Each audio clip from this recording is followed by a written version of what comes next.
We're here at the Ignition Lab at Intel's EMEA headquarters in Swindon with Darren. So potholes, they're a big problem. Tell me about your project. So the idea came about basically was to try and get more real-time information about potholes as vehicles are driving around, cycles are going over them, and to report that information back directly through a central website to allow people to see in real time what the situation is. Okay, so how does it work? I mean, did you gathers the data, builds up a picture? Yeah, exactly. So we've got a GPS sensor, so that's giving us positional information that tells us where we are, with an accuracy of about 2 meters.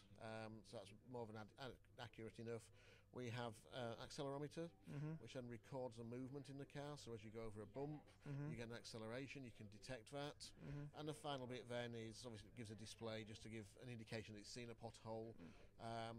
What it does then is to record that information and send it to the cloud through the Edison board itself, back to a central database, and that central database then has the ability to view the data, through an API, presenting that out on Google Maps. Okay, so this would be in a vehicle, a car, motorbike. Exactly, that's whatever. The idea. It'd go anywhere.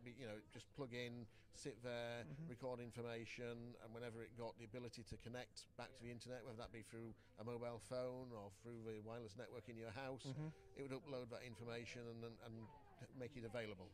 Okay, so the central database is where you build up the picture of where the potholes are. What do you do with this information? Does it go back to the council, the local council, or who deals with it then? So that's the idea of it. It basically will give them, the ability to say, right, these are new bumps that have been detected today. We've had 7 cars have reported this bump at this particular point. Perhaps we need to send someone to look and see whether there really is a pothole. The idea being able to very much narrow that down and give them specific points to go to, rather than some of the more traditional just driving around across all the roads and trying to find things, or relying on people phoning up and doing it. Oh, okay. So it could actually save a lot of money because the whole process becomes a lot more automated. Absolutely, and a lot faster. And again, it will also show then that once the pothole's been fixed in, it'll no longer be recording a bump there, so it'll actually be able to detect that and record that information and say we've had no more incidents at this point. So again, that disappears off the map of where potholes are. Oh, okay. So I've got to ask you, how does this detect whether it's a pothole or indeed like a speed bump? Because I'd say they pretty much feel quite similar when you're in a car.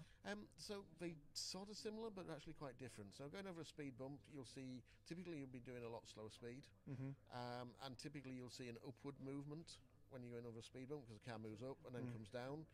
So we can detect the difference between that as opposed to a downward movement, which is what you usually get in a pothole. Oh, okay. So what are the next steps for you now? For me to do this is now to work more on the back-end data analytics, so gathering information and trying to say, yes, we've had a lot of incidents at this particular place, so that's somewhere that should be alerted to and someone should go and look at that. Trying to work more on the actually detecting different types of potholes and stop the false readings that it's currently getting. So again, some of that we don't necessarily need to fix because we'll be able to say, one car may get a reading at one place but no one else does. So unless you've got readings from several different vehicles at the same place, then you wouldn't alert. So again, it's about building a picture and analysing the large amount of data that you're going to get coming in. Okay. Well, thank you very much. Thank you.